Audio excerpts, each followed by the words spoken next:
So with mindfulness, you don't just study the effects of it in the brain, you actually have to walk the talk or whatever. And let's just jump sideways, is you can't get a six-pack with one sit-up. So it is something you have to, we don't have an instant pill. You have to do every day pretty much.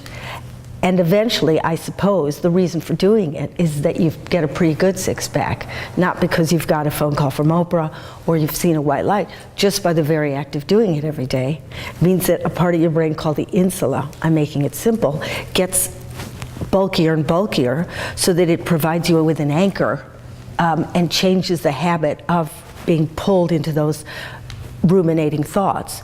It gives you a kind of way of, it gives you the anchor so that you can look at them but not necessarily be the slave of them.